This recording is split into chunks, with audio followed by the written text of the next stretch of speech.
제가 지금부터 들려드릴 이야기는 믿기 어려울 수도 있습니다. 하지만 모든 것이 사실이에요. 한자 하나가 5천년 중국 역사를 뒤흔들었습니다. 배선자, 단 하나의 글자가 말이죠. 이 글자 안에 노아의 방주에 탔던 8명의 사람이 숨어 있다면 어떨까요? 우연일까요?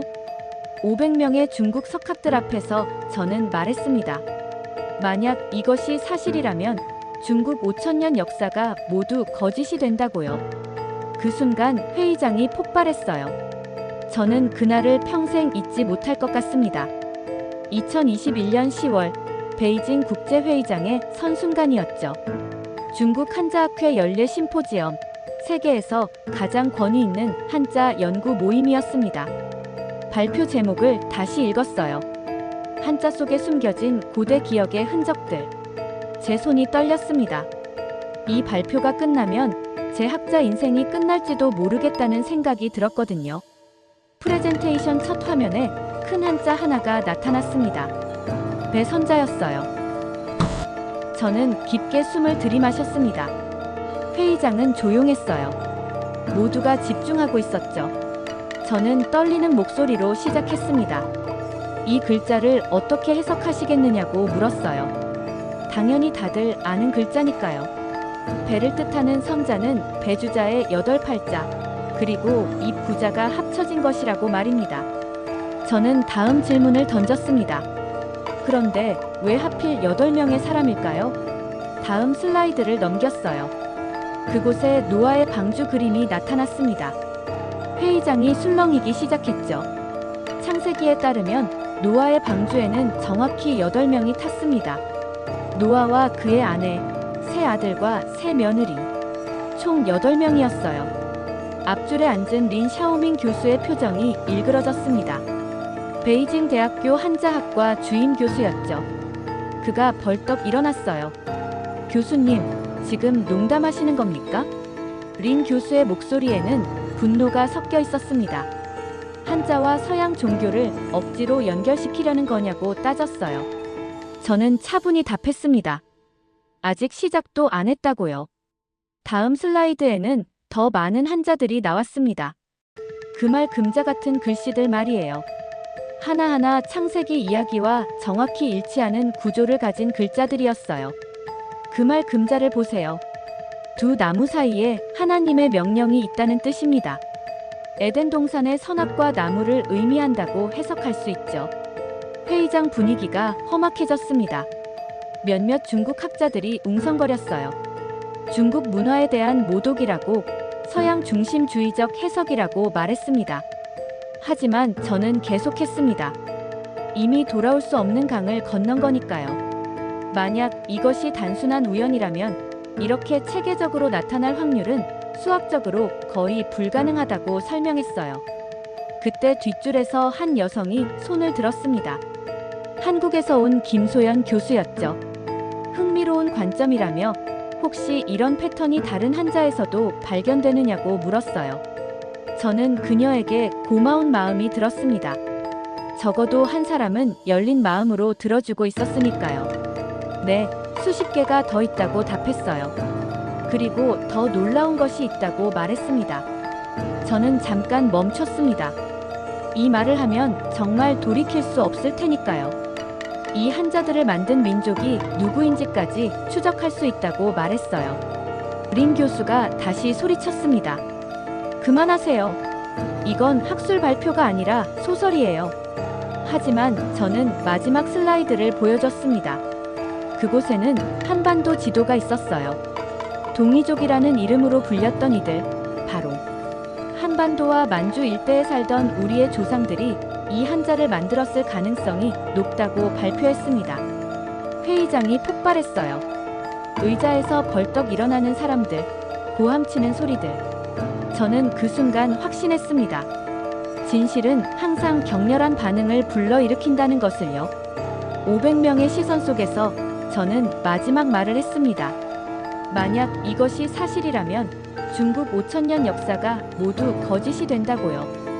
그 순간의 정적을 저는 평생 잊지 못할 것 같아요. 진실은 때로 이렇게 조용히 시작되는 거니까요. 하지만 이 모든 이야기의 시작은 3년 전 시카고의 작은 연구실에서였습니다. 3년 전 2018년 가을로 돌아가 보겠습니다. 시카고 대학교 제 연구실이었어요. 평범한 목요일 오후였죠. 제 조교인 마이클이 낡은 책 한 권을 들고 왔습니다. 표지가 너무 오래되어서 글씨가 거의 보이지 않았어요. 교수님, 이 책 어떻게 할까요? 도서관 정리하다가 나왔는데 기증 목록에도 없고 언제 들어온 건지 모르겠다고 했어요. 저는 그 책을 받아들였습니다. 묵직했어요. 표지를 자세히 보니 희미하게 글씨가 보였죠. 창세기의 발견이라는 제목이었습니다. 에설 넬선, 1979년 출간이었어요. 생소한 제목이었습니다. 언어학자로서 오래된 책들은 항상 관심을 끌거든요. 책을 펼치는 순간 전율이 온몸을 흘렀습니다. 첫 페이지에 있던 한자 하나 때문이었어요. 배선자. 그 아래에 영어로 설명이 적혀 있었죠. 배 더하기 8 더하기 2은 선박을 의미한다. 노아의 방주에 탔던 8사람이라는 설명이었습니다. 저는 의자에 털썩 앉았어요. 설마 이런 해석이 가능한 건가요? 급하게 다음 페이지들을 넘겼습니다. 책은 1950년대부터 연구를 시작한 두 학자의 작품이었어요. 강이라는 중국계 학자와 에델 넬슨이라는 미국 병리학자가 함께 쓴 거였죠. 믿을 수 없는 내용들이 계속 나왔습니다. 한 페이지 넘길 때마다 더 놀라운 내용들이었어요. 글자를 보여주며 흙에 생기를 불어넣어 사람을 만든다는 창세기 이야기와 연결시킨 거였죠. 흙, 잎, 생기, 거를 착, 만들 조. 저는 급하게 컴퓨터를 켰습니다. 이 책이 정말 존재하는 건지, 이런 연구가 실제로 있었던 건지 확인하고 싶었거든요. 검색 결과가 나왔습니다. 놀랍게도 이런 연구가 실제로 있었어요. 미국 병리학자 에설 R. 넬선 박사는 한자의 기원에 창세기의 내용이 담겨져 있는 것을 발견했다는 기록이 있었죠. 저는 온몸에 소름이 돋았습니다. 우연의 일치치고는 너무 완벽했거든요. 다시 책으로 돌아갔습니다. 더 많은 예시들이 있었어요. 그만큼 두 나무 사이에 하나님의 명령이 있다는 뜻입니다. 에덴 동산의 선악과 나무를 의미한다는 해석이었죠. 저는 마이클을 불렀어요. 우와, 정말 신기하네요 라며 놀라는 마이클의 반응을 보며 저도 뭔가 있는 것 같다고 생각했습니다. 그날 밤 저는 집에 가지 않고 연구실에 남았어요. 더 많은 자료를 찾고 싶었거든요. 인터넷을 뒤지며 관련 논문들을 찾아봤죠. 놀랍게도 이런 연구가 계속되고 있었습니다. 한국창조과학회나 여러 기독교 단체에서 관련 자료들을 정리하고 있었어요. 배선은 인류 최초의 거대한 배인 노아의 방주에는 8명의 사람이 탔다는 해석이 나와 있었습니다. 하지만 뭔가 아쉬웠어요. 대부분이 종교적 관점에서의 해석이었거든요. 저는 언어학자로서 더 객관적이고 학술적인 접근이 필요하다고 생각했습니다. 그때 문득 생각이 났어요. 만약 이것이 사실이라면 한자를 만든 민족은 누구일까? 중국인들일까? 아니면 다른 민족일까요? 저는 새로운 가능성을 떠올렸습니다.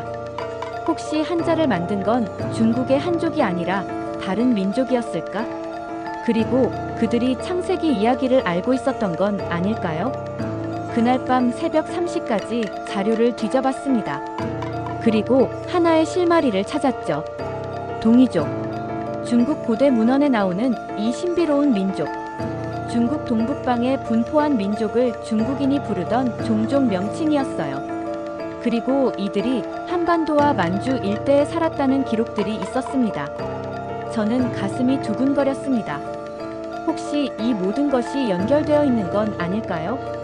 그 순간 저는 결심했어요. 이 연구를 시작하겠다고. 어디로 이끌지 모르지만 진실을 찾아보겠다고 말이죠. 낡은 책을 조심스럽게 덮었습니다.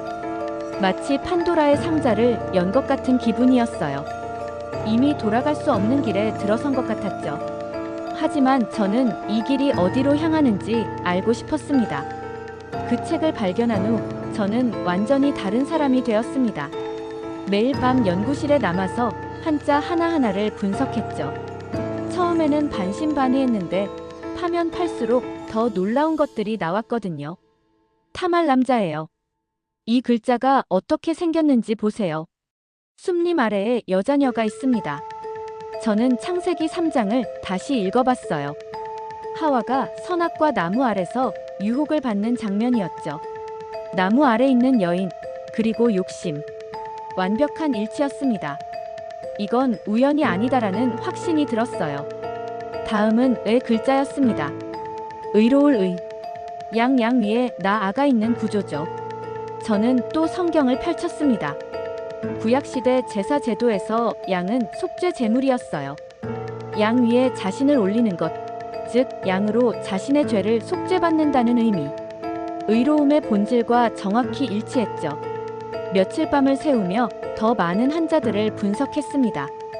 라 글자를 보겠습니다. 벌거벗을 라. 오대 아래 과실과. 과일 때문에 옷을 벗게 되었다는 뜻입니다. 아담과 하와가 선악과를 먹고 벌거벗은 것을 부끄러워한 이야기와 일치했어요. 레자도 흥미로웠습니다. 올레. 원래는 보리맥에서 온 글자인데 고대 문자를 보면 나무에 사람이 있는 모양이에요. 나무에서 내려와 땅으로 오는 모습. 이것도 에덴 동산에서 추방당한 인류의 모습과 연결되는 거였죠. 저는 흥분했습니다. 하나하나가 너무 정확하게 맞아떨어졌거든요. 하지만 가장 충격적인 것은 따로 있었어요. 이 한자들을 누가 만들었는지 추적하면서 발견한 사실이었습니다. 중국 고대 문헌들을 뒤져봤어요. 사마천의 사기, 산해경, 여러 역사서들. 그리고 하나의 패턴을 발견했죠. 한자와 관련된 전설들이 모두 동쪽에서 왔다는 거였습니다. 창일이 글자를 만들었다는 전설에서도 그는 동방에서 온 사람으로 묘사되어 있었죠. 더 놀라운 건 동이족에 대한 기록들이었어요. 동이족으로 불린 우리 민족은 일찍부터 궁시를 가장 중히 여겼고 가장 대중적인 무예 역시 활쏘기로 이를 가장 장기로 여겼다는 기록이 있었습니다. 그런데 이상했어요. 활을 잘 쏘는 민족이 왜 라는 글자로 불렸을까요? 자를 자세히 보면 큰데 활궁이에요.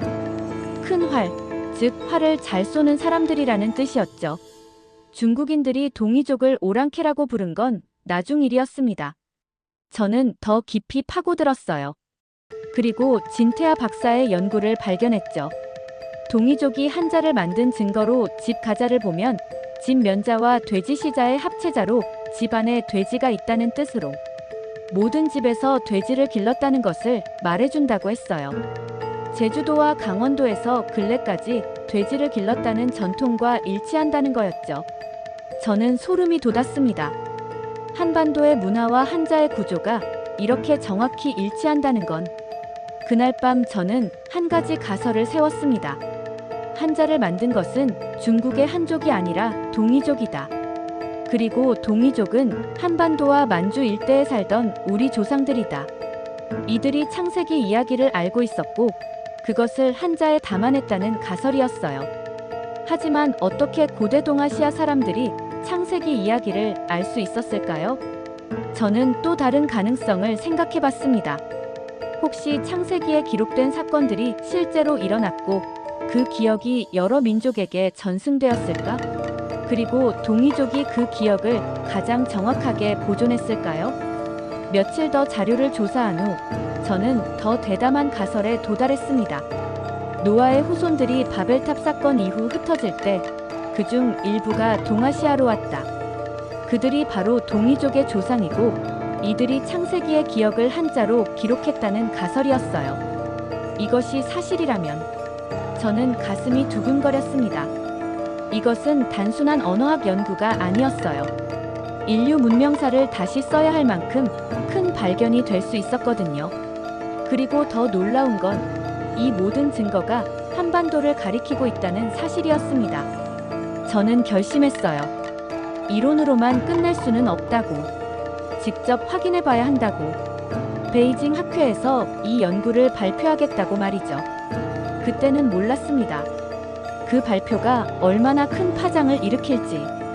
하지만 진실을 향한 여정은 이제 막 시작되었을 뿐이었어요. 베이징 학회 발표 당일, 저는 예상보다 훨씬 격렬한 반응을 맞닥뜨렸습니다. 발표가 끝나자마자 린 샤오밍 교수가 단상으로 뛰어 올라왔거든요. 그의 목소리는 분노로 떨리고 있었어요. 회의장의 500명이 모두 우리를 바라보고 있었죠. 이건 학술적 발표가 아니라 종교적 선전이라고 소리쳤습니다. 저는 근거를 제시했다고 차분히 답했어요. 린 교수가 더욱 격해졌습니다. 근거라고요? 몇 개의 한자 형태가 비슷하다고 해서 중국 5000년 문화를 부정하자는 거냐고 따졌어요. 저는 부정하는 게 아니라 더 정확한 기원을 찾자는 거라고 말했습니다. 진실이 두려우신 거냐고 물었어요. 그 순간 회의장이 술렁였어요. 린 교수의 얼굴이 빨갛게 달아올랐죠. 진실이라고요? 당신은 서양인이잖아요. 동양 문화를 이해할 수 없는 사람이 우리 조상의 지혜를 왜곡하고 있다고 소리쳤습니다. 이때 김소연 교수가 일어났어요. 잠깐만요, 린 교수님. 학술적 토론에서 연구자의 출신을 문제 삼는 건 적절하지 않다고 말했습니다. 린 교수가 김소연 교수를 날카롭게 쳐다봤어요. 김 교수님도 이런 터무니없는 주장에 동조하시는 거냐고 물었습니다. 김소연 교수는 동조한다기보다는 흥미로운 관점이라고 생각한다고 답했어요. 실제로 한자 어원학에서 이런 접근이 완전히 불가능한 건 아니라고 말했습니다. 저는 김소연 교수님에게 고마웠어요. 적어도 한 사람은 열린 마음으로 들어주고 있었으니까요. 하지만 다른 중국 학자들의 반응은 더욱 격렬했습니다. 이건 문화 침략이다. 서양 종교로 우리 문화를 재단하려는 시도야. 학술 테러리스트라는 소리들이 나왔어요. 마지막 말에 저는 충격을 받았습니다. 학술 테러리스트라니. 그때 뒤쪽에서 한 목소리가 들렸어요. 나이든 서양인 학자였습니다. 잠깐, 모두 진정하세요. 나는 옥스포드 대학의 제임스 화이트입니다라고 자신을 소개했어요. 화이트 교수는 이 연구가 터무니없다고 하시는데 실제로 비슷한 연구가 이미 서구에서도 진행되고 있다고 말했습니다. 화이트 교수가 일어서자 회의장이 조금 조용해졌어요. 에델 넬슨 박사의 연구는 1970년대부터 있었고 최근에도 여러 언어학자들이 관심을 보이고 있다고 설명했습니다. 물론 논란은 있지만 학술적으로 완전히 무시할 수는 없다고 덧붙였어요. 린 교수가 다시 소리쳤습니다. 그래서 뭡니까? 서양 학자들이 연구했으니까 옳다는 건가요? 화이트 교수는 그게 아니라 최소한 토론할 가치는 있다는 뜻이라고 답했어요. 저는 이 기회를 놓치고 싶지 않았습니다. 여러분, 감정적으로 반응하지 마시고 데이터를 봅시다. 제가 분석한 한자는 127개입니다. 이 모든 것이 우연의 일치일 확률을 계산해보면 그만해요. 린 교수가 소리쳤습니다. 확률이 문제가 아니에요. 당신은 우리 조상이 서양 종교의 영향을 받았다고 주장하고 있어요. 저는 아니라고 답했어요. 오히려 그 반대라고 말했습니다. 저는 마지막 카드를 꺼냈어요. 제 연구에 따르면 한자를 만든 건 중국의 한족이 아니라 동이족입니다. 그리고 이들이 한반도와 만주 일대의 조상이에요. 즉, 한국인들이 이 문자의 창조자라는 뜻입니다. 회의장이 완전히 폭발했어요. 특히 중국 학자들은 거의 폭동 수준으로 화를 냈죠. 말도 안 돼. 한자는 중국 문화의 정수다. 이건 역사 왜곡이야. 라는 소리들이 터져 나왔습니다. 김소연 교수가 큰 목소리로 말했어요. 여러분, 학술 토론에서 이렇게 감정적으로 나오면 안 되죠. 틀렸다고 생각하면 논리적으로 반박하세요. 린 교수가 김소연 교수를 노려봤습니다. 김 교수님은 한국인이니까 이런 황당한 주장이 좋으실 테죠. 한국이 중국보다 우월하다는 이야기니까. 그 순간 김소연 교수의 표정이 차갑게 변했어요. 린 교수님, 지금 인종차별적 발언을 하고 계신 건가요? 학술 토론에서 국적을 이유로 편파적이라고 주장하시는 건가요? 회의 회의장이 더욱 소란스러워졌습니다. 이제 중국 학자들과 다른 나라 학자들 사이의 대립으로 번지고 있었어요. 저는 마이크를 잡았습니다. 여러분, 진정하세요. 저는 어떤 민족이 우월하다고 말하는 게 아닙니다. 다만 진실을 찾자는 거예요. 만약 제가 틀렸다면 학술적으로 반박해주세요. 감정이 아니라 논리로 말입니다. 화이트 교수가 다시 말했어요. 맞습니다. 이 연구가 맞는지 틀렸는지는 더 많은 검증을 통해 밝혀야 할 문제입니다. 하지만 최소한 토론할 자격은 있어요. 린 교수가 마지막으로 말했습니다. 좋습니다. 그럼 증명해 보세요. 말로만 하지 말고 물리적 증거를 가져오세요. 한국에 가서 당신 주장을 뒷받침할 유물이라도 찾아와 보세요. 저는 그의 도전을 받아들였어요. 좋습니다. 그렇게 하죠. 그날 발표는 그렇게 끝났습니다. 학술적 토론이라기보다는 거의 전쟁 같았죠. 하지만 저는 포기할 생각이 없었어요. 발표가 끝나고 김소연 교수가 저에게 다가왔습니다. 교수님, 정말 흥미로운 연구네요. 혹시 한국 방문 계획이 있으시면 제가 도와드릴게요라고 말했어요. 저는 놀랐습니다. 정말요? 네. 저도 이 문제에 대해 더 알고 싶거든요. 특히 동이족과 관련된 고고학적 증거들을 함께 찾아보면 어떨까요? 그 순간 저는 희망을 보았습니다. 적어도 한 사람은 제 편이 되어줄 것 같았거든요. 하지만 그때는 몰랐어요. 린 교수의 도전이 저에게 얼마나 큰 기회가 될지 말입니다. 진짜 모험은 이제부터 시작이었어요. 베이징 학회에서의 격렬한 논쟁 후 저는 정말로 한국으로 향했습니다. 2021년 11월이었어요. 김소연 교수가 약속대로 도와주었죠. 인천공항에서 만난 김소연 교수는 생각보다 훨씬 적극적이었습니다. 교수님, 먼저 고창 고인돌 유적지부터 가보시죠. 동이족의 흔적을 찾으려면 거기서 시작하는 게 좋을 것 같아요 라고 말했어요. 김소연 교수도 이 연구에 진심으로 관심을 갖고 있다는 걸 느꼈습니다. 고창으로 가는 길에 김소연 교수가 말했어요. 사실 저도 예전부터 의문이 있었거든요. 왜 한반도에만 이렇게 많은 고인돌이 있는지, 왜 우리 조상들은 이런 거대한 돌무덤을 만들었는지. 고창에 도착했을 때 저는 입이 다물어지지 않았습니다. 정말 어마어마한 규모였거든요. 이게 다 몇천 년 전 거냐고 물었어요. 기원전 1세기부터 서기 6세기까지 만들어진 걸로 추정됩니다. 총 1665기가 있어요 라고 김소연 교수가 답했습니다. 가장 큰 고인돌 앞에 섰을 때 저는 소름이 돋았어요. 70톤이나 되는 거대한 돌덩이였죠. 어떻게 이런 걸 옮겼을까요? 그게 바로 미스터리죠. 현대 중장비 없이는 불가능한 일인데. 라고 김소연 교수가 답했어요. 저는 문득 성경의 거석 문화가 떠올랐습니다.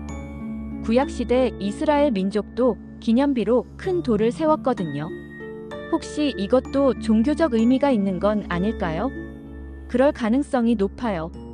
단순한 무덤이라기보다는 하늘에 제사를 지내는 제단의 역할을 했을 거라고 보는 학자들이 많거든요라고 김소연 교수가 설명했습니다. 그날 밤 숙소에서 저는 더 많은 자료를 조사했어요. 그리고 놀라운 사실을 발견했습니다. 한국의 전통 문화 곳곳에 성경적 요소들이 숨어 있다는 거였어요. 색동옷부터 시작해 보겠습니다. 한국 전통 의상의 상징인 색동옷은 무지개 색깔로 만들어집니다. 그런데 성경에서 무지개는 하나님과 노아의 언약의 상징이잖아요. 우연일까요? 김소연 교수가 고개를 저었어요. 색동옷의 역사를 보면 단순한 장식이 아니라 깊은 의미가 있어요. 악귀를 쫓고 복을 부른다고 믿었거든요. 다음 날 우리는 국궁장으로 갔습니다. 한국의 전통 궁수를 보기 위해서였어요. 동이족이 활을 잘 쏘는 민족이었다는 기록이 많네요 라고 제가 말했습니다. 활을 시연하는 모습을 보며 저는 감탄했어요. 정말 예술 수준이었거든요. 우리나라 궁술은 세계에서 가장 발달한 축에 속해요. 몇천 년간 이어져 내려온 전통이죠라고 김소연 교수가 설명했습니다. 그때 한 원로 궁사님이 다가와서 말씀하셨어요. 옛날부터 우리 조상들은 하늘에 활을 쏴서 제사를 지냈다고 해요. 하늘의 신에게 소원을 빌었던 거죠. 저는 또 다른 연결고리를 발견했어요. 구약시대에도 활은 중요한 상징이었거든요. 하나님의 심판과 구원의 도구로 사용되었습니다. 이런 우연이 계속될 수가 있나요? 김소연 교수도 점점 확신하는 것 같았어요. 교수님 연구가 맞을지도 모르겠어요. 증거들이 너무 많이 일치해요. 다음으로 우리는 강화도로 갔습니다. 만이산 참성단을 보기 위해서였어요. 참성단에 올라섰을 때 저는 전율을 느꼈어요. 정말 신성한 느낌이 드는 곳이었거든요. 여기서 단군이 하늘의 제사를 지냈다고 하죠? 네, 우리나라에서 가장 오래된 제단 중 하나예요. 몇천 년간 제천의식이 이어져 왔어요 라고 김소연 교수가 답했습니다. 저는 제단의 구조를 자세히 살펴봤어요. 돌을 쌓아 올린 모양이 구약시대 제단과 비슷했거든요. 성경에서도 돌로 제단을 쌓아서 하나님께 제사를 지냈어요 라고 제가 말했습니다. 정말요? 네. 아브라함부터 시작해서 이스라엘 민족 전체가 그렇게 했죠. 그날 저녁 김소연 교수와 함께 자료를 정리하며 이야기했습니다. 교수님, 이제 확신이 서요. 우리 조상들이 정말 성경의 기억을 갖고 있었던 것 같아요 라고 김소연 교수가 말했어요. 그런데 한 가지 의문이 있어요. 어떻게 이런 기억이 전해져 내려온 걸까요? 저는 제 가설을 말했습니다. 노아의 후손들이 바벨탑 사건 후 흩어질 때 일부가 동아시아로 왔을 가능성이 있어요. 그들이 창세기의 기억을 간직하고 있었고 그것이 한자와 문화로 전승된 거죠. 김소연 교수가 고개를 끄덕였어요. 그럼 우리가 찾은 이 모든 증거들이 우리 민족이 노아의 후손이라는 증거일 수도 있어요. 그 순간 우리 둘 다 말이 없어졌습니다. 너무 큰 발견이어서 실감이 나지 않았거든요. 하지만 저는 더 확실한 증거가 필요하다고 생각했어요. 이론과 추측만으로는 부족했죠. 김소연 교수님, 혹시 언어학적 증거도 찾을 수 있을까요? 한국어와 히브리어의 유사성 같은 거 말이에요. 좋은 아이디어네요. 제가 아는 히브리어 전문가에게 문의해 볼게요 라고 김소연 교수가 답했습니다. 그날 밤 저는 확신했어요. 이 연구는 단순한 학술 연구가 아니었어요. 우리 민족의 뿌리를 찾는 일이었습니다. 하지만 가장 놀라운 발견은 아직 남아 있었어요. 한국에서의 연구가 한창일 때 놀라운 일이 일어났습니다.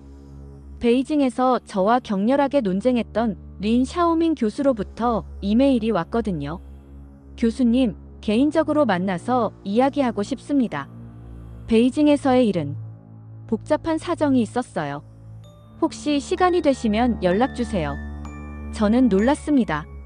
그토록 격렬하게 반대했던 린 교수가 갑자기 만나자고 하다니요. 김소연 교수와 상의한 후 저는 린 교수를 서울에서 만나기로 했어요. 서울의 한 조용한 카페에서 린 교수를 만났습니다. 그의 모습은 베이징에서 봤던 것과 완전히 달랐어요. 초조하고 불안해 보였거든요. 교수님, 먼저 사과드리고 싶습니다. 베이징에서 너무 감정적으로 반응했어요 라고 린 교수가 말했습니다. 저는 이해한다고 답했어요. 자국의 문화에 대한 자부심이 있으셨을 테니까요. 그런데 린 교수가 다음에 한 말은 정말 충격적이었습니다.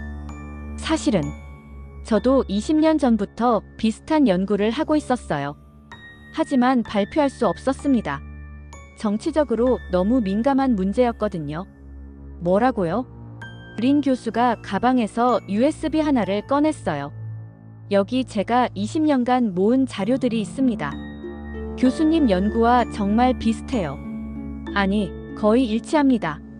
저는 믿을 수 없었어요. 린 교수가 제 연구를 뒷받침하는 자료를 갖고 있다니요. 왜 이제서야 말씀하시는 건가요? 중국에서는 한족이 한자를 만들었다는 게 정설입니다. 이걸 뒤집는 연구를 발표하면 제 학자 생명이 끝나요. 하지만 교수님이 용기를 내서 발표하신 걸 보고 저도 양심상 도와야겠다고 생각했습니다. 그날 밤 호텔에서 린 교수의 자료를 살펴봤어요. 정말 놀라운 내용들이었습니다. 제가 발견하지 못한 환자들까지 분석되어 있었거든요. 특히 자 분석이 인상적이었어요. 귀신 귀자는 사람 인사사 사바전으로 구성됩니다. 사람이 사적으로 밭을 차지하려다가 죽어서 귀신이 되었다는 뜻이에요. 이건 가인이 아벨을 죽인 후 땅에서 유리하게 된 창세기 이야기와 정확히 일치했습니다. 다음날 김소연 교수와 함께 린 교수를 다시 만났어요. 교수님들, 제가 제안이 하나 있습니다. 제주도로 가보시면 어떨까요? 거기서 더 흥미로운 증거를 찾을 수 있을 거예요 라고 린 교수가 말했습니다. 제주도요? 네. 제주도 방언에 히브리어와 비슷한 단어들이 많아요. 특히 나이 드신 분들이 쓰시는 말 중에 우리는 바로 제주도로 향했습니다. 제주도에 도착해서 현지 방언 전문가를 만났어요. 고려대학교에서 제주 방언을 연구하는 박민수 교수였죠. 정말 신기한 일치들이 있어요라고 박민수 교수가 말했습니다. 예를 들어 제주도에서 아버지를 아부지라고 하는데 히브리어로 아버지는 아바입니다. 거의 같아요. 더 놀라운 건 할머니들이 쓰시는 옛말들이었어요. 할렐루야와 비슷한 소리로 기뻐할 때 내는 감탄사가 있어요. 할레루라고 하죠라고 박민수 교수가 설명했습니다. 저는 소름이 돋았어요. 할렐루야는 히브리어로 하나님을 찬양한다는 뜻이거든요. 더 깊이 조사해봤습니다. 제주도의 토속 신앙에서도 성경적 요소들이 발견되었어요. 특히 무지개에 대한 전설이 흥미로웠습니다. 한 할머니를 인터뷰했는데 정말 감동적인 이야기를 들려주셨어요. 옛날부터 우리는 무지개를 보면 하늘의 약속이라고 했어요. 큰 비가 와서 모든 게 다 떠내려가도 무지개가 뜨면 이제 괜찮다고 생각했죠. 하늘에서 다시는 그런 일이 없을 거라고 약속해 주신 거라고요. 저는 전율을 느꼈습니다. 이건 노아의 홍수 후 하나님이 무지개로 다시는 홍수로 세상을 멸하지 않겠다고 약속하신 창세기 9장의 내용과 정확히 일치했어요. 우연일 수가 없었습니다. 그날 밤 세 교수가 함께 자료를 정리했어요. 이제 확실해졌어요 라고 제가 말했습니다. 한자를 만든 동이족, 그들의 후손인 한민족이 창세기의 기억을 간직하고 있었던 거예요. 김소연 교수가 고개를 끄덕였어요. 언어, 문화, 전통, 모든 게 일치해요. 린 교수도 동의했습니다. 20년간 이 연구를 해오면서 확신했어요. 중국 한족이 한자를 만든 게 아니에요. 동쪽에서 온 민족, 즉 동이족이 만들었습니다. 그런데 한 가지 더 놀라운 소식이 있었어요. 교수님, 이스라엘에서 연락이 왔어요 라고 김소연 교수가 말했습니다. 예루살렘의 한 랍비가 교수님 연구에 관심을 보인다고 해요. 이스라엘에서요? 네. 잃어버린 십지파 연구를 하는 랍비인데 교수님 논문을 보고 연락해왔어요. 혹시 한국인들이 잃어버린 이스라엘 지파 중 하나일 가능성이 있다고 생각한대요. 저는 입이 다물어지지 않았습니다. 이 연구가 이렇게 큰 스케일로 발전할 줄은 상상도 못했거든요. 하지만 이것은 시작에 불과했어요. 진짜 놀라운 일들은 아직 남아 있었습니다. 제주도에서의 연구를 마치고 미국으로 돌아간 후 저는 모든 자료를 정리해서 책으로 출간하기로 결심했습니다. 한자 속에 숨겨진 창세기라는 제목으로요. 출간 전부터 화제가 되었어요. 베이징 학회에서의 논쟁이 이미 학계에 널리 알려져 있었거든요.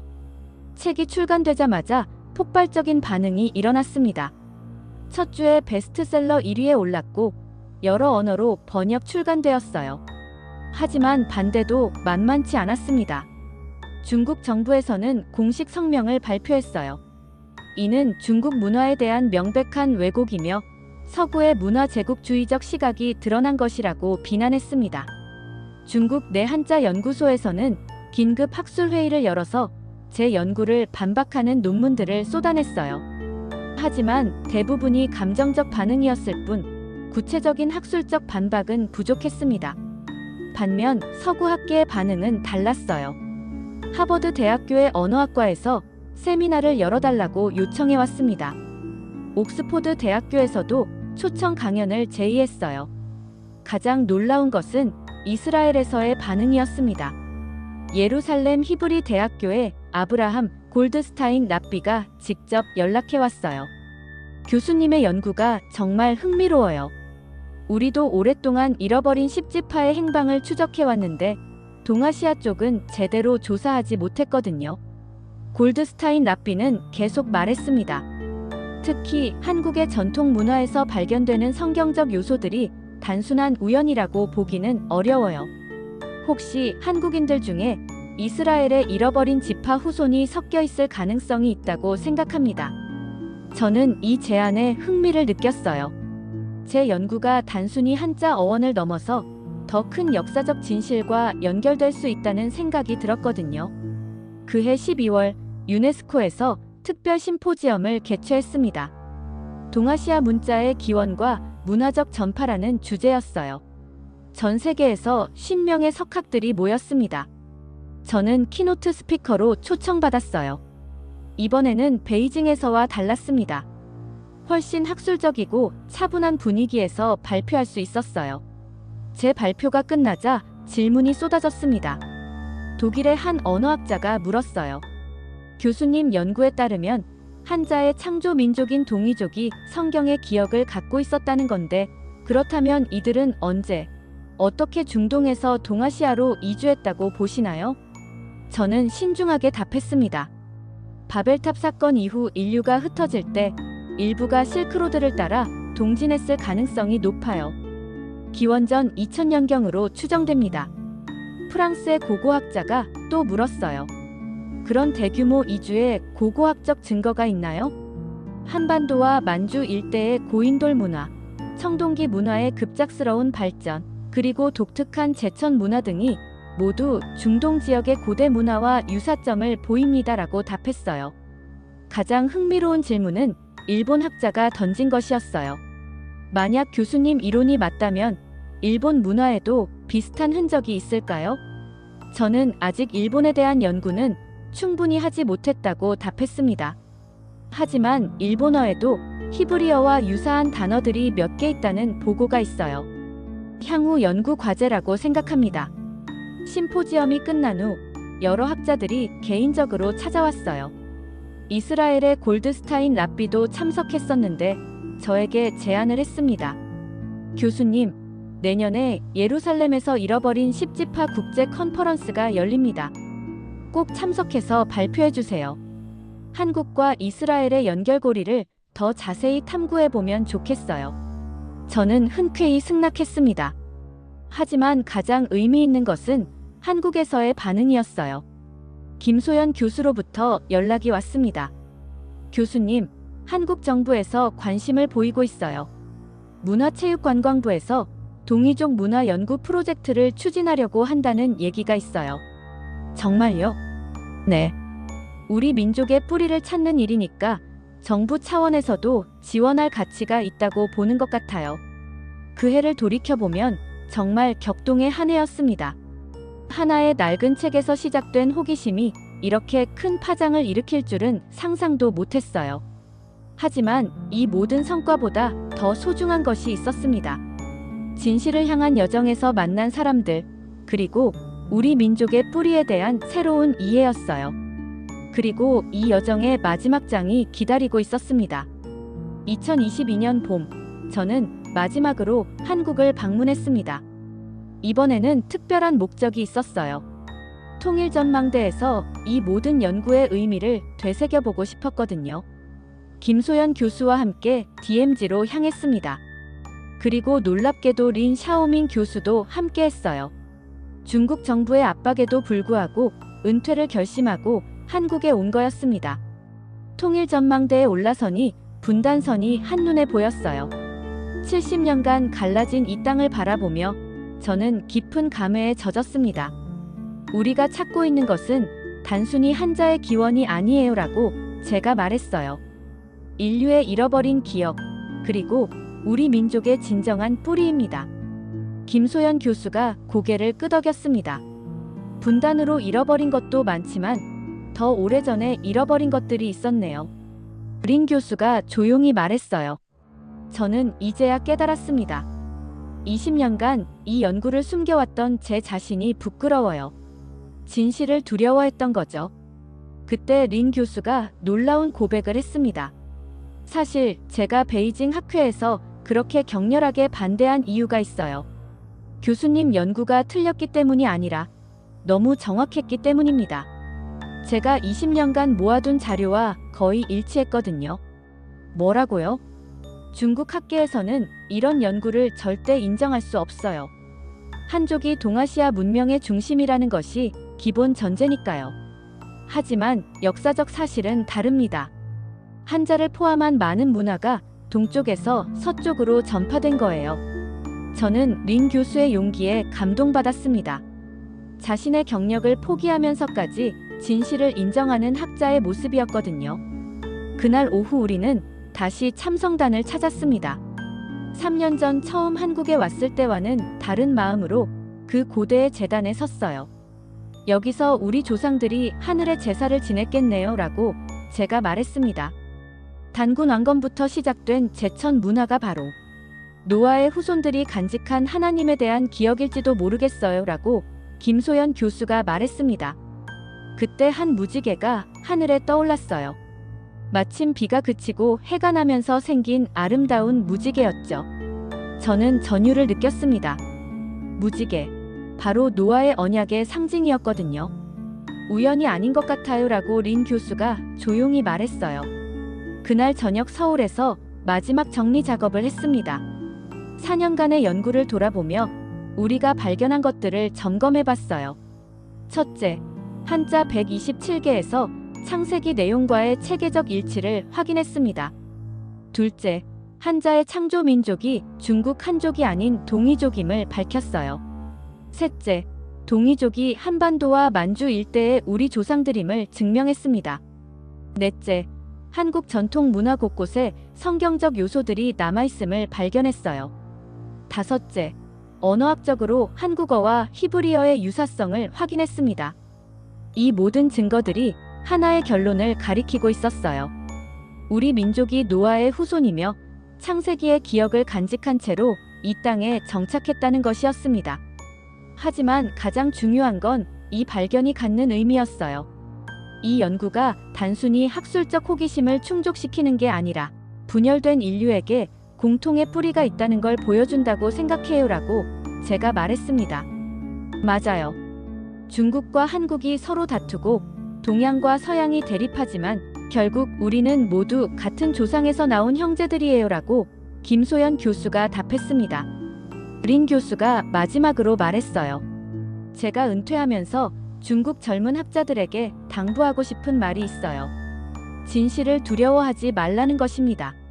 정치나 이념보다 진실이 우선이어야 해요. 그날 밤 저는 혼자서 한강을 거닐었습니다. 4년 전식하고 연구실에서 낡은 책 한 권을 펼쳤던 순간부터 지금까지의 여정을 되돌아봤어요. 때로는 좌절하고, 때로는 흥분하고, 때로는 두려웠지만 결국 진실은 길을 찾아 나타났습니다. 미래의 연구자들이 이 길을 더욱 발전시켜 나가리라 믿어요. 한국과 이스라엘, 중국과 일본, 그리고 전 세계의 학자들이 함께 인류의 뿌리를 찾아가는 일에 동참하기를 바랍니다. 무엇보다 중요한 건 이 모든 발견이 우리에게 주는 메시지입니다. 서로 다른 민족, 다른 문화라고 생각했던 우리가 사실은 하나의 뿌리에서 나온 형제들이라는 것이죠. 하늘에 떠있던 무지개처럼 하나님의 약속은 시간과 공간을 넘어서 모든 민족에게 전해져 내려왔습니다. 그 약속의 기억이 한자에 새겨져 있고 우리의 문화와 전통 속에 살아 숨쉬고 있어요. 이제 우리의 임무는 이 소중한 기억을 다음 세대에게 전해주는 것입니다. 그리고 분열보다는 화합을, 대립보다는 이해를 선택하는 것이죠. 한자 속에 숨겨진 비밀은 단순히 문자의 기원에 대한 이야기가 아니었습니다. 그것은 인류 전체에게 주어진 희망의 메시지였어요. 우리 모두가 하나님의 자녀이며 같은 꿈과 소망을 품고 이 땅에서 살아가고 있다는 놀라운 진실 말입니다. 그 진실 앞에서 저는 겸손해졌어요. 그리고 감사했습니다. 이 위대한 발견에 작은 도구로 사용해 주신 것에 대해서 말이죠.